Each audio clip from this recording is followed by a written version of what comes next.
Few remember the lost nation of the sugar saw, as I do. Fewer still know the story of Alita, the queen of the saw, whose disappearance unleashed the blood, steel, and treasure of a once mighty nation and led to the end of the sugar saw. A nation, like its queen, lost forever. But history doesn't mean true. The stories of our past are often to the right or left of truth, and truth may not be fact. Fact. The Saw Nation could not be lost because it never existed, at least not out here. But in here, that's a different matter. Isn't it strange? You go through life thinking you know something, thinking you heard something, thinking you saw something, and then one day, the truth changes your reality. I was 14 years old when Jimmy Buffett's song Margaritaville hit the charts. I was 14. I'd never had a drink. I was a boy far too young to have ever contemplated giving up the rat race in favor of some beach bum life of an unencumbered single guy on a sun-soaked island paradise. I'd hear the song every now and again, become familiar with the lyrics, but never thought about them, never considered what Mr. Buffett was singing about, what the song meant. When the song played, I sang along, parroting what I thought I heard, wasted away again in Margaritaville. It must have been a special place to Jimmy. Maybe he grew up there. Searching for my lost sugar saw. Wonder what happened to them. Maybe we'll cover it in history class. Some people claim that there's a woman to blame. Obviously, this was a reference to the Saw Queen, Alita. But I know it's nobody's fault. Well, yeah, how could anybody have known the Saw Nation would be lost? You may have guessed my problem. My words weren't the words. My inexperienced brain never made the connection between the rim of a margarita glass and what Buffett was actually searching for. A lost shaker of salt. My 14-year-old reality-building mind typed over the words I didn't understand, covering the gap in my drinking knowledge, and instead replaced them with a few near-sounding words that kept me singing and planted the seed of a story that made it all make sense to me. Searching for my lost shaker of salt was out. Searching for the lost sugar saw became settled fact. I'm embarrassed to admit that I was in my 30s before I realized my mistake, and it wasn't the only one. Without going into specifics, I'd like to, right here, right now, formally apologize to the Bee Gees, U2, and Eminem for the harm that I have done a few of their songs. But that's how it is. Dramatic or subtle, brick by experience brick, we build our world and believe that what we think we know, hear, see, feel, and smell is objectively real. That our reality is the true reality. But that's not the truth. Because reality and truth aren't the same. They never were, they never will be.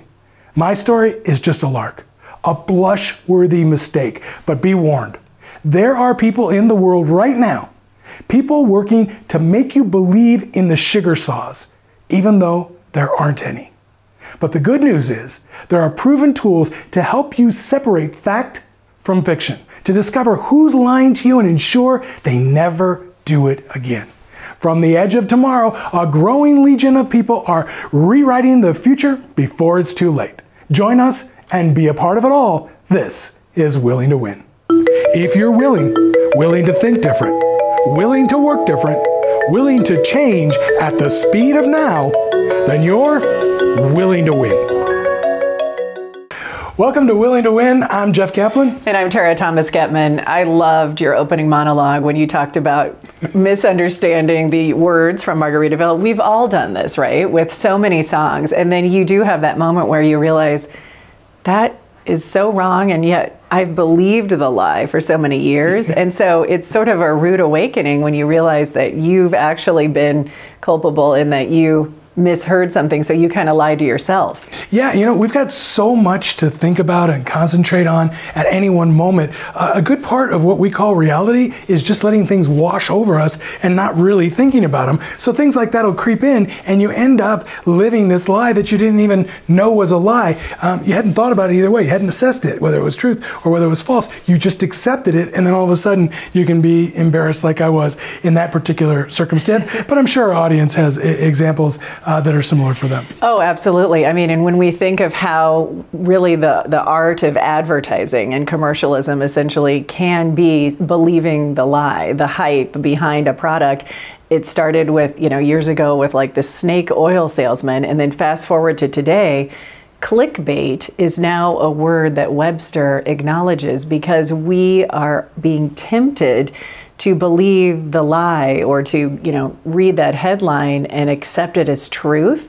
And it became so all-encompassing that at one time, Upworthy, one of the original clickbait creators, they were getting 80 million hits a month, in contrast to the New York Times and Washington Post, like collectively getting 20 million. And so our sort of inclination, if you will, to almost want to embrace the lie because it's sensational, because it's sexy, because it sells, it was starting to overtake the truth and sort of the reality of the situation. And now that is one area where social media has, tried to crack down. In this case with Upworthy, Facebook changed the algorithm and instantly, no longer millions of hits like they had initially garnered. So it is interesting. You think about what we just said and what we're accepting, right? You've got this one institution where you have to go to school, probably one of the best schools in the country, journalism school. You got to prove yourself. You have to go through interview processes. You've got to earn your way up in the organization to actually get a byline. You got to work on a story, and the amount of rules and regulation. I need 3 sources. They need to be named. Right. We need to verify, and then they give you this exhaustive, detailed logic behind what they're reporting, and then on the other side, it's stuff we made up. Right, and that's what's getting all the hits, and it's just amazing because we have all these communication channels, and sometimes we don't know how to use them. And the thing is, that may be an innocuous, example, but the reason why the New York Times acts the way the New York Times acts and has all the rules that it has is it's trying to protect people from those that would lie on purpose. And it's easy to use the example of the media, and we're going to do some of that today in advertising, to do that. But this is a much bigger problem today. Yes. So if we understand the fundamentals of how lies are created, because there's a whole science to lying, right? There's a whole science to lying, and there are a number of ways that people lie that gives you a sense that you're hearing the truth, but you're not hearing the truth. And these are called fallacies of reasoning that the professional liars in the world, the people that want to get you to believe something that you should not believe, will use so that you don't think what you hear is anything but the truth when it's anything but not the truth. We also adapt or accept these lies sometimes as cultural phenomenons that influence people for decades. When you think about the stereotype of, boys being better than girls at math, and that might lead to the girls in a classroom being called on less frequently, or the girls not feeling that they should raise their hand and answer because, the guy might know better what the answer to solving that problem might be. So things that creep in, the sort of lies we tell ourselves, also applies to how we judge future leaders.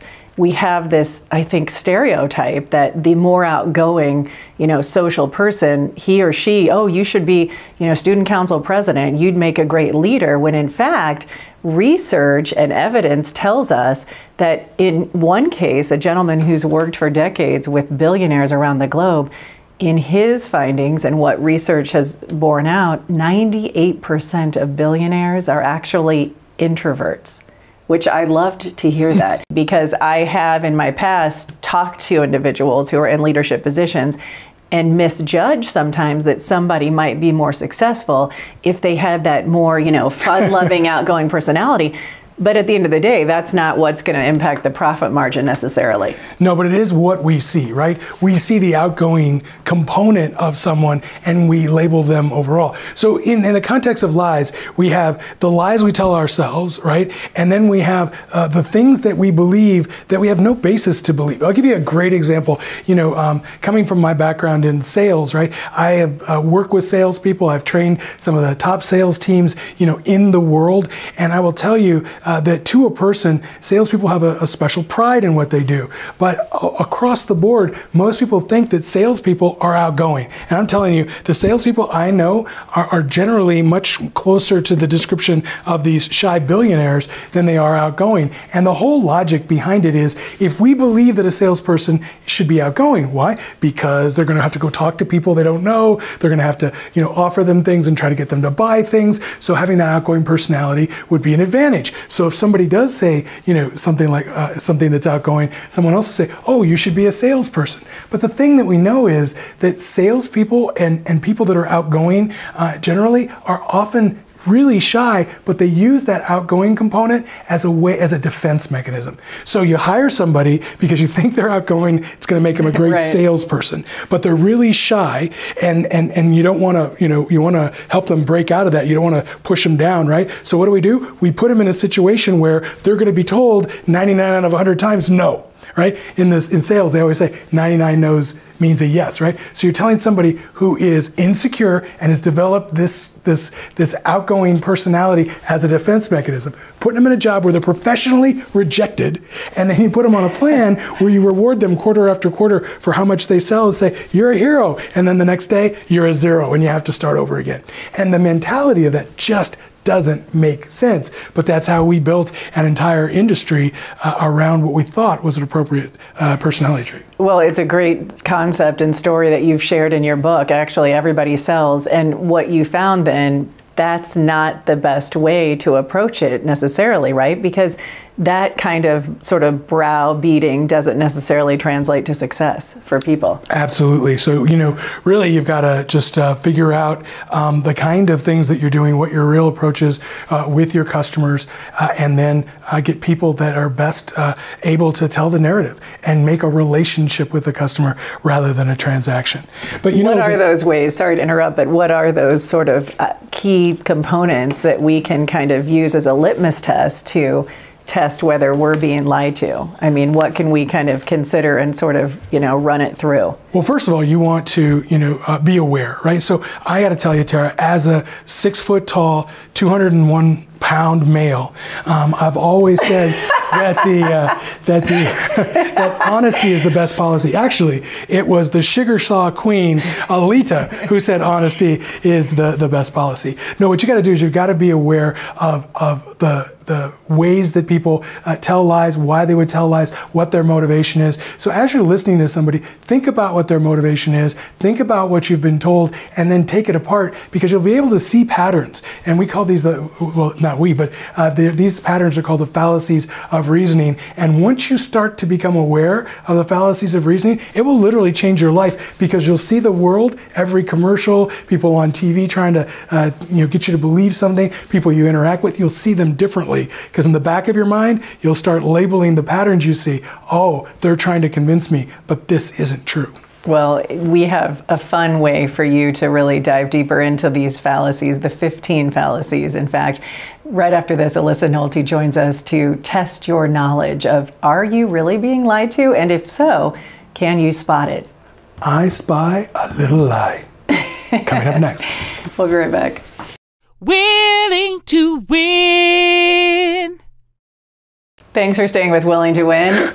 Alyssa Nolte joins us. We always love having her. We are talking about lying, the big lies that we tell ourselves and others tell us, and many times we don't even realize we're being lied to. But there are some tools out there or at least the concepts that we can employ to protect ourselves. Tell us about that.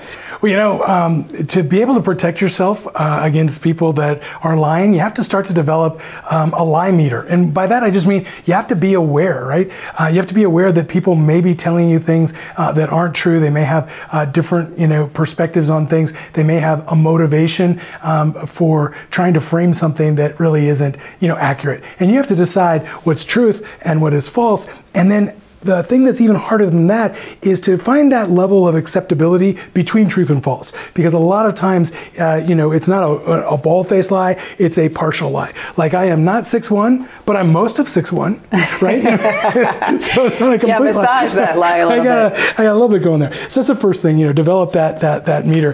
The second thing is, when it's difficult to know who's lying, stop thinking about the person, peel off and think about the circumstance, and then start analyzing what was said, because there's a logic to what they've said. So if somebody's going to lie to you, they're going to have to build it up with A, therefore B, therefore C, right? And if you examine each of those pieces, you can see sometimes those are built on a really soft kind of foundation. And then finally, you need to, once you understand how to do that, make sure that the people that are on your team, in your life, in your family, in your community, in your organization, make sure that you share with them your secrets so that they can protect themselves and the group as well, because people will be coming at you from all angles. And those are real friends when they can point out to you, actually, you're completely off base, in a respectful way, in a kind way. We have a list of all the fallacies, and Alyssa has uncovered some great examples to demonstrate these. If you're watching us, you can see them on your screen. Everything from the appeal to authority, bandwagon fallacy, false dilemma, red herring. Sounds complex, but in fact, these are fallacies that we're being confronted with on a daily basis, especially when it comes to Madison Avenue and how commercials are appealing to us. Yeah, and let me just say, how you could think about these fallacies. The thing is, in life, we experience things and we identify patterns. We're comfortable with patterns because we want to know what comes next, right? So if we start to understand what the fallacies of reasoning are, we can learn what they are, and then we understand their pattern, so that when we hear a lie that goes A, therefore B, therefore C, we say, oh, I've seen that pattern, that's a lie, right? So by just taking some time to learn, even the most common of the 16, you're going to go a long way. You're going to see how many times a day people try to put one over on you. Is it 16? Because we only had 15 on the list, so hopefully we didn't miss one. I think he's lying to us. Oh, I just got it. No, there is that one other one. That went right over my head. So we have some images that Alyssa found, and each represents a fallacy. Talk about what you uncovered. Yeah, so I'm so glad that you guys invited me to come be a part of this episode, because as you know, just like George Washington, I have never, ever in my entire life told a lie. I am absolutely the most honest person ever. And you just said it's important to share those skills of how to spot a lie, because being so honest, I've really had to hone that skill, because I'm very gullible and very, very honest in that way. So I'm here to teach you guys how to make sure that you never get lied to again. And what we're gonna do today is go through some advertising and teach you how to spot a lie. But before we get started, I have compiled 6 different examples of the 15 fallacies of reasoning. So let's just go through those really quick to make it easy. This is going to be a multiple choice game. There are 6 choices. So Jeff, how about you start us off and tell us, what is the appeal to authority fallacy? The appeal to authority fallacy is a fallacy that occurs when someone tries to support their argument by citing an authority figure rather than providing evidence. So an example might be like the Federal Reserve should not raise interest rates because Snoop Dogg says so. He seems credible. Well, I don't know. He may know economics, but generally. And again, you're looking at 6 images, one of which would apply for each of these fallacies we're going to mention. So see if you can play along at home, if you can see them. And if you're listening to us, you can check them out by going to our website, willingtowin.org, so you can see what we're talking about. The second one, our example, is false dilemma. That fallacy occurs when someone gives you 2 options as the only possible options. So we know there are other options, but an example would be when you say to your honey as you're filling out the to-do list, we can watch anything you want after you get all your chores done, as long as it's Hallmark or Lifetime. Those are the only two channels that I'm aware of. I'm just going to do more chores, thanks. So the next fallacy that we're going to be looking at today is called the slippery slope fallacy. And the slippery slope fallacy is when someone argues that a small change will lead to a chain reaction of events that will eventually result in a terrible outcome. So it could be the example in history where, if Vietnam becomes communist, then the whole world will become communist. The domino theory, yeah. Exactly. Or if you're a Mean Girls fan like me and you remember that scene from the sex ed class with the gym teacher, if you have sex, you will get pregnant and die. Because we all know that's how it works. That's a slippery slope. It's a slippery slope.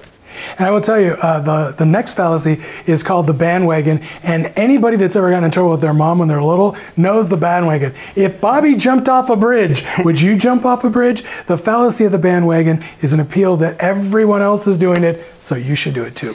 Another one that we've all been subject to is causal fallacy. That's when someone confuses correlation with causation. So in other words, just because two things are related, it does not mean that one actually caused the other. So if more kids eat ice cream in the summer, one could say ice cream, in fact, causes drowning when we know that there's no direct correlation. Yeah, I had an accident the other day and it was light outside, so I'm never going out again. Daylight causes accidents. That's exactly how it goes. The last one we're going to look at is called the red herring fallacy. And as a mom to a 3-year-old, I actually use this one a lot on purpose. The red herring fallacy is when someone tries to distract from the issue at hand by bringing up something entirely unrelated.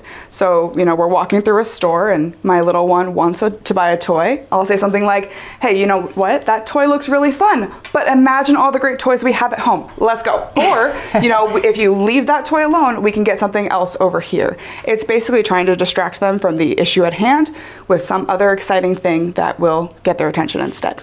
So I guess it's time for us to play I Spy with My Little Eye, a Lie. All right, so here's how we're going to do it. I'm going to bring up some images on the screen, and if you're listening, I'm going to do my best to describe what we're seeing on the screen at home. Otherwise, you can head online and check out the pictures that we're talking about. But it's going to be up to you guys to name the lie. Okay. Are you ready? Yes. All right, so first we have a Twix advertisement. Have you guys ever had a Twix before? Yes. Yes. All right, so right Twix is enrobed in chocolate with drizzled caramel with a crunchy cookie inside. And left Twix is coated in chocolate with cascaded caramel and a crispy cookie inside. Both are sweet and delicious. There's a difference between the left Twix and right Twix? There is. It's a whole conversation on the internet. It's caused divorces. It's caused world wars. Everybody has an opinion on left Twix versus right Twix. But is it really like a difference? What do they say? Like, is it the order that they do? Is there really a difference? That's up to you to decide. Causal fallacy, is that what we're on to? False dilemma. False dilemma. That's right. It's a ding, ding, ding. Oh, ding, this ding, isn't ding. a bell. I'll need a bell. That's right. All right. So go to the ball? Yes, that's what it is. All right. So here's another example of false dilemma, just if you're not into chocolate. There are some things money can't buy. For everything else, there's MasterCard. So that's another example of false dilemma. Okay, here's another one. And a very effective campaign, by the way. Very effective. It's been their slogan forever, so it must work. All right, I've got 3 images to show you. Isn't that a false, isn't that a fallacy of reasoning? It's been there forever, therefore it must work. It's sort of like a bandwagon of time, right? Since it's been around forever. I think that's probably one we didn't even talk about. Circular is maybe one. All right, so I've got 3 ads here for you. One is of Kourtney Kardashian sharing her experience using flat tummy tea for weight loss on Instagram. The next one is Kiara Advani, in a Colgate whitening toothpaste ad. And then the third one is John Legend, Serena Williams, and Megan Rapinoe in a Subway ad.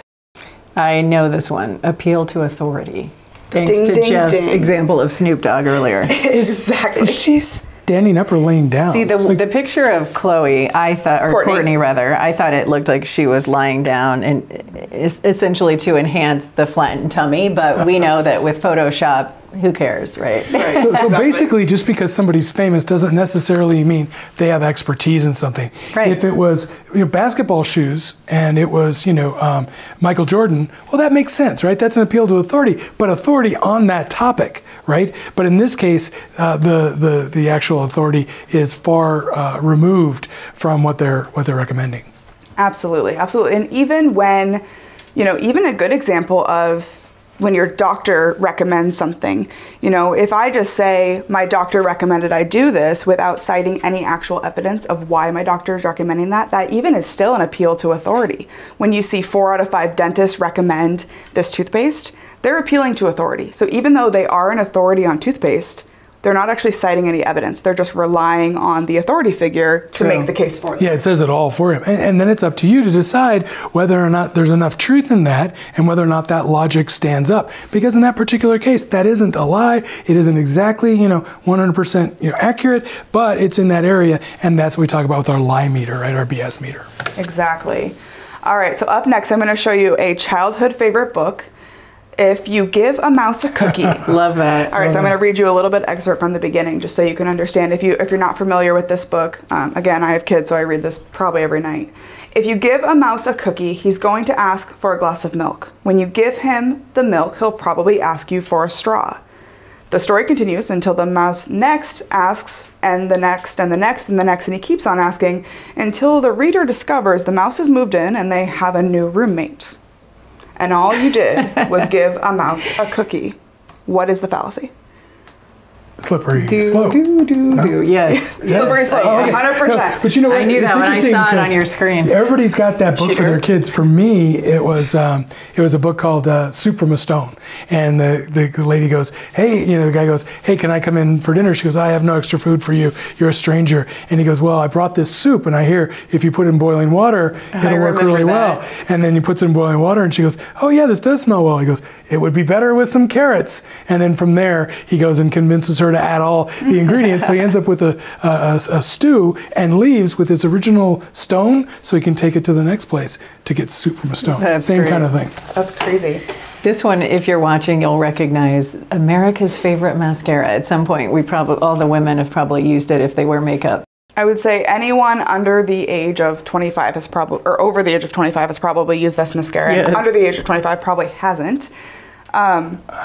Just to be factual here, I'm over 25. And you've used this mascara? I have not. Oh, okay. That's what I'm saying. So we have to further delineate the groups that It's not too late for you, Jeff. If you're really interested in using this mascara, we can make that happen for you. We'll never know what's going to happen on the next episode. All right. So the magazine ad for the Maybelline Great Lash Mascara, the slogan says, 1 is sold every 1.7 seconds. So what kind of fallacy are they using to promote their mascara here? I'm pretty sure this has to do with the bridge, and everybody's doing it.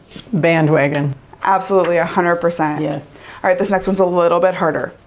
All right, so I've got 2 Amazon products for you. Both of them have reviews. They're exactly the same product, they're just different listings. All right. Product number 1 has 833 reviews, but only 3.8 stars out of 5. The exact same product from a different seller has 38 5-star reviews. Which one are you buying? The one with more reviews or the more highly rated item? I do the more reviews because it's skewed, right, with fewer reviews. Yeah, I would do the more reviews too. And what is that a perfect example of? Tara, we're the experts. Come on. I'd be on the bandwagon, right? Because I'm trusting all these people that if they say it's great, it must be. It must be great. It must be Even though it could be a complete fallacy, and I get it and I hate it. 4 out of 5 stars, choose that product. Yeah. Exactly. All right, so this last one, I'm going to show you an ad. So this one is actually a commercial. This is one of my favorite commercials of all time. It was a Super Bowl ad. So I'm going to play the first part for you, which is one fallacy, and then the second part is a different fallacy. So we've got a 2-for-1 special here for you. All right, here we go. Hello, ladies. Look at your man. Now back to me. Now back at your man. Now back to me. Sadly, he isn't me. But if he stopped using lady-scented body wash and switched to Old Spice, he could smell like he's me. That's one of my all-time favorite commercials as far as just the comedy / level of like, I can't keep up. I mean, it was entertaining. I love that commercial. It's pretty old, but every time I think about like really, really great commercials that catch my eye, that make me, sit up and pay attention. And I mean, let's be honest, Tara, he's a good-looking guy. I was going to say, why did it catch your eye? For many, many reasons. But so for those of you listening to us, it's a shirtless gentleman advertising Old Spice that you heard. Yes. So the tagline of this ad is, the man your man could smell like. So what is the first fallacy that we saw in this advertisement? Jeff? Oh, no, I'm leaving this one for you. Well, okay, I had to go back and review the description. So in this case, it's red herring, right? No, not red herring. That comes later in the commercial. Blue sherbet. Blue sherbet. Causal. Yes, causal. So the idea that just because you use Old Spice, you could smell like that very attractive shirtless man. So that is not reality. It's the causal fallacy. You're on a boat with the man your man could smell like. What's in your hand? Back at me. I have it. It's an oyster with 2 tickets to that thing you love. Look again. The tickets are now diamonds. So the second fallacy that we saw in the ad was red herring. We went from seeing a man talk about using a body wash to smell good, and he's in a bathroom, which is where most people use body wash, to being on a boat and having 2 tickets to that thing you love, but the tickets are now diamonds, and now he's on a horse. None of those things have anything to do with body wash or the man your man could smell like. So that's a great example of a red herring. Oh, I love that. And it's so funny, though, because in the end, we remembered that commercial. Think of all the commercials every year, you know, with Super Bowl hype. And that one is one that as soon as you brought that to my attention, I was like, I remember that one like it was yesterday. So very effective advertising, despite the fallacies involved. Absolutely. Absolutely. All right. So that's the end of our game. I'm so excited. You guys did great. You scored. I got all the points. You got all the points. You scored 1,000,000 points. I'm so proud of you guys. You know, you didn't get any of them wrong, not even one. So I'm very proud of you guys. You will never be lied to again. I guarantee it. And if you are, it's a money back guarantee. So if anyone ever lies to you again, you know, you can. And you really do have to be on guard, though, because 87.3% of statistics are made up on the spot, and so you got to be really aware paying attention. of. As you guys know, I am a big research nerd. I love research and I love stats. And you know, as you said, 102 stats are made up on the spot, 102%. So I'm going to tell you about a real study that Mars Incorporated released about the difference between left Twix fans and right Twix fans. I knew there was a real difference. You asked me if there was a real difference between the left and the right, and there has to be, because they did a scientific study using facial coding technology and an online survey of 800 Twix fans, statistically valid. That's actually more than when they do the polls, the presidential polls Yes, 2 years out. who knew I think it's like 600 or something for that. A deep dive into a candy bar. I know. This is well researched. This has more validity this is good stuff. than predicting who the president will be. All right. All right. So in 2018, they released the results of a research study about the difference between someone who prefers left Twix and right Twix. So here are the results. Are you ready? All right, I'm going to take notes. Yes. Left All and right, right. yes. Okay. All right. So 70% of left Twix fans have dark hair, while only 72% of right Twix fans are not blondes, with 50% of left Twix fans describing themselves as homebodies, and nearly half of right Twix fans prefer to go out. Love your casual clothes? You are probably a left Twix fan. And while results show that right Twix fans are really into dressing low-key, and as you can tell, there is 100% difference between left Twix fans and right Twix fans. If you caught all that, essentially we're saying the same things about each group. Yeah, 70% in is got dark hair, and 72% of the other group is not blonde. And the best part is it's nearly 70% have dark hair, so it's probably the exact same number. That's great. Oh, man. 50% like to stay home and 50% like to go out. So that's half and half, so that tracks. And then casual clothes, 50%. And dressing low-key, also 50%. Yeah, that was really entertaining, but that study cost them $480 million.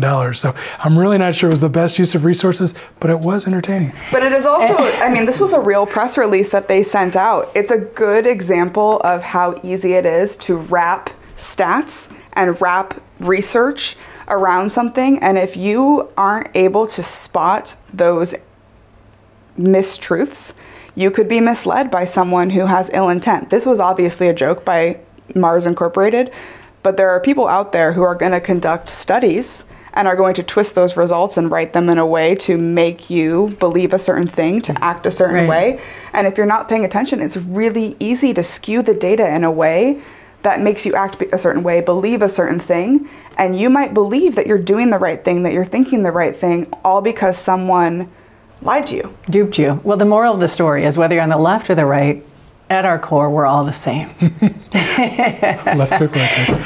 But I don't know, man. I'm a right Twixer. You can't change me. Even during the production meeting, though, when you originally shared some of those stats with us, I got to tell you, it takes a second to sort of like process that and realize that you're being lied to. And I think that's a great exercise to get people to say, okay, what I just heard, take it apart. Like I take apart the Twix thing. Did I just hear 70 on one hand and not 70 on the other, which is literally the same thing?